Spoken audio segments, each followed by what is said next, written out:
Hey guys, welcome to dream world. ये fan fiction में हमारा बीइंग एक अल्फा है और ओमेगा वांग जी है। स्टार्ट करते हैं स्टोरी को। बीइंग के पेरेंट्स की डेथ कार एक्सीडेंट में हो जाती है। उस कार में बीइंग भी मौजूद था। बीइंग के पेरेंट्स की डेथ बीइंग को बचाते हुए हो जाती है। बीइंग के पेरेंट्स की कार को ड्राइवर ड्राइव कर रहा था और बीइंग के पेरेंट्स ने बीइंग को दोनों तरफ से प्रोटेक्ट कर रखा था। यह एक्सीडेंट बहुत ही ज़्यादा खतरनाक हुआ था। इस एक्सीडेंट में बीइंग तो बच जाता है पर वह डिप्रेशन का शिकार हो जाता है। बीइंग अभी अकेला रहता है। उसके पेरेंट्स की डेथ जब बीइंग 16 साल का होता है तभी उसके पेरेंट्स की डेथ हो गई थी। बीइंग अपने घर में अकेला रहता है।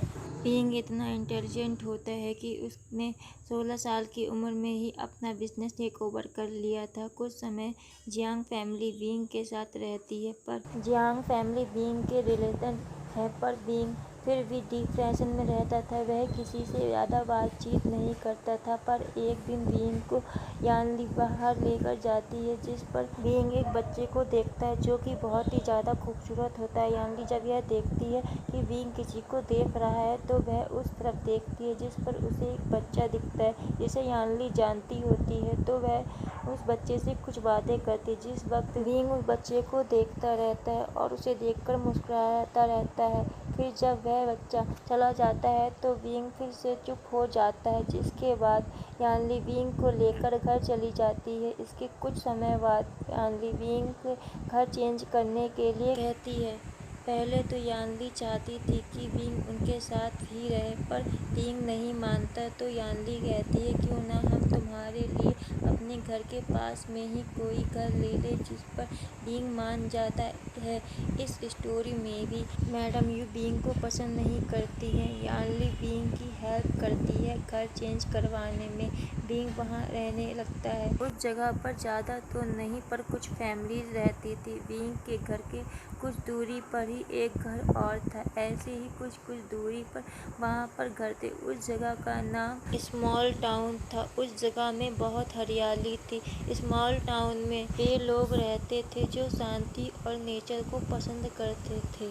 स्मॉल टाउन में वे जियांग नी जिन लैन और वे फैमिली से बीइंग और भी कुछ फैमिलीज रहती थी। कुछ सालों बाद बीइंग अब 22 साल का है। बीइंग एक नंबर बिजनेसमैन बन गया है जिस वजह से बीइंग की बहन यानली ने बीइंग के इस खुशी में एक पार्टी रखी थी। बीइंग एक 18 साल के ओमेगा की हर बात मान रहा था और वह उस ओमेगा बार बार बीइंग को कुछ न कुछ काम बता रहा था जिसे बीइंग पूरा कर रहा था। कभी वह ओमेगा बीइंग को सॉफ्ट ड्रिंक लाने को कहता तो कभी वह बीइंग से जूस मंगवाता। बीइंग यह सब काम खुशी खुशी कर रहा था। यह सब यानली और उस ओमेगा की फैमिली देख रही होती है और यह सब देखकर वह लोग बहुत खुश हो रहे होते हैं। उस ओमेगा की फैमिली बीइंग को बहुत अच्छे से जानती थी।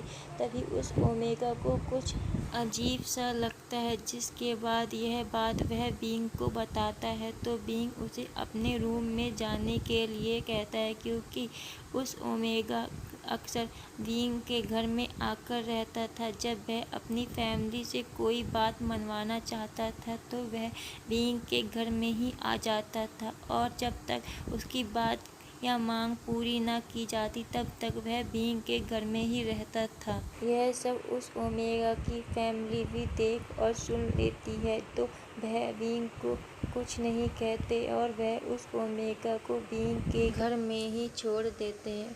उस ओमेगा की फैमिली को पता था कि उनका बच्चा यहाँ सेफ रहेगा और फिर इसी तरह पार्टी ख़त्म हो जाती है। पार्टी ख़त्म होने के बाद बीइंग उस ओमेगा को देखने के लिए जाता है तो वह देखता है कि उस ओमेगा ने बीइंग के पास आकर उसे गले लगा लिया था। वह ओमेगा बीइंग से चिपकता जा रहा था। उस ओमेगा की बॉडी में केवल उसके इनर ड्रेस थी। बीइंग समझ जाता है कि वह ओमेगा अपनी हीट में है। बीइंग उस ओमेगा के रूम का डोर पहले ही बंद कर चुका था और उस ओमेगा की यह पहली हीट थी जिस वजह से उस ओमेगा को अपना कोई होश नहीं था।